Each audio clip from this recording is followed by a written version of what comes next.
The adage, it's not what you know, it's who you know, has significantly more weight now than ever before in this 21st century world of business. A world in which busy has become a status update. It's almost like everybody says, I'm busy, I'm busy, I'm busy.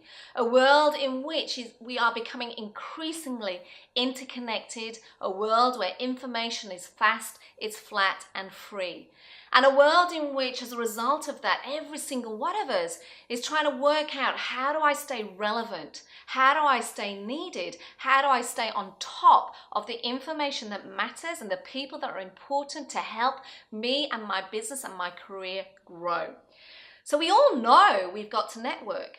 But the thing is, for many of us, we're overwhelmed with the sheer pressure of networking. We're overwhelmed in terms of where do I go? What do I talk about? How am I going to be interesting? We are overstretched in times. I mean, we're all so busy, aren't we? I wish someone could invent a clone of me, because the amount of stuff that we're trying to do every day means that every single one of us is stretched for time. And networking usually means that we're not doing something else instead. And it's become overcomplicated. There are so many ways in which we can network, both on and offline, in small groups, in big groups. And as a result, so many of my clients are going, I know, Janine, I've got to do this, but where do I start? How do I manage that platform? And how do I ensure that I bring my best of myself to that networking event or platform and leverage it in the best way possible? And as a result, so many of us are just over it. We're networking because we have to, but it is almost like we're just bodies, heads walking into an event with a business card in one hand and a handshake in the other, and we're just over it. We're questioning the value of the networking that we're doing, or it's incredibly one-dimensional in that it is build as many business card contacts as possible or potential people that I can follow up on LinkedIn. So we're questioning the value. We're worried about who we're going to talk to. Am I going to be stuck with someone boring? What about those rubberneckers? What about those loudspeaker people that all they do is talk about themselves? And we're worrying about, is it really worthwhile? And so many of my clients go, I absolutely hate it, Janine. I really hate networking. But here's the thing. When you do it in the right way, it becomes fulfilling. It becomes valuable. It becomes something you look forward to, and hey, you might just enjoy it. It's something I talk about a lot in my book. It's who you know, in terms of who you need to meet and who you need to get in your network to drive your own success.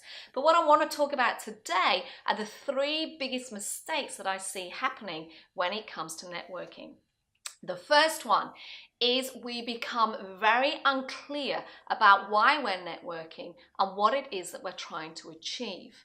So what you've got to do is get clear on your goals. What are you wanting to achieve over the next 12 months? What skills do you already have?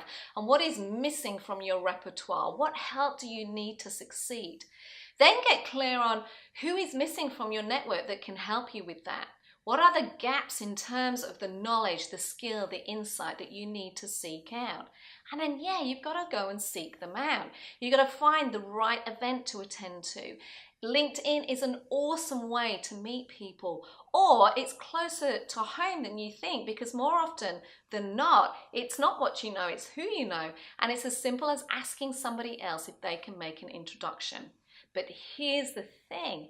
You got to get clear on what your ask is. I don't know about you, but I get endless amounts of people contacting me for a coffee. Can I pick your brains? Can we have a telephone call? No, you've got to respect people's time. And to do that, do your research.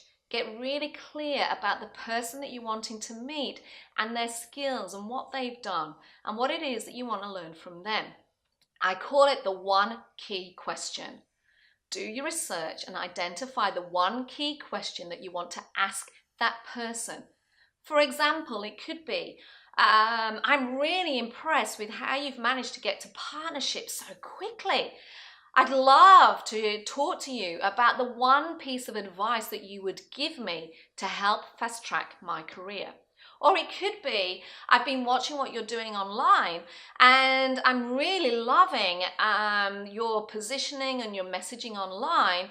Can you share with me the 2 key tips that you think I should adopt to help me build my online presence better? So get really clear on your 1 key question. The second thing that I see happening, the second mistake, is it becomes an obsession with self. Too many people go to networking events and they're in their own heads and they're worrying about what they're going to say and who they're going to meet and am I going to be nervous and am I going to be interesting enough, or I've got to come here to sell, I've got to come here to sell, or I need to find contacts, I need to find contacts, I need to find contacts. Stop it. Get out of your own way and first and foremost put somebody else's success and somebody else's growth before yours. Care about their career growth, care about their business, care about their challenges. Ask them, what can I do to help you? Switch the ears on, listen carefully and hear for how you can help, what you can share and who you can connect them with. This is not about you. Networking that works requires a mutual exchange of value, and it starts with you getting really clear on how you can help the other person first. And the third tip is be interesting. The biggest mistake I see is people are boring, they're beige and they're dull. A really good friend of mine, Kieran Flanagan, we were talking the other day and she said the biggest challenge, Janine, is people are boring, and she's right. They're boring. They're conforming in terms of how they look and what they say and how they're approaching these things. You've got to stand out in this world of sameness. You've got to be different and you've got to be unique. So I say embrace those jiggly bits. What is different about you? What is different about how you do your work, what you do in your spare time? Embrace those jiggly bits.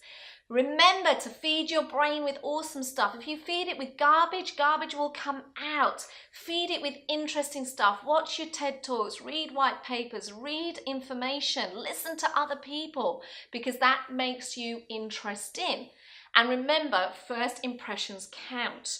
Are you reflecting the right image you want to reflect? Malcolm Gladwell shares in his books that we thin slice all the time, and we're constantly, unconsciously trying to put people into a box. So what is your first impression? So the 3 biggest mistakes I see happening are we're unclear about why we're networking. Get clear. We are becoming obsessed about it's all about us. Get out of your own way and think about the other person first. Care about their growth. And number 3, people are beige and boring and uninteresting. Be you, embrace you, be awesome, go out there and network.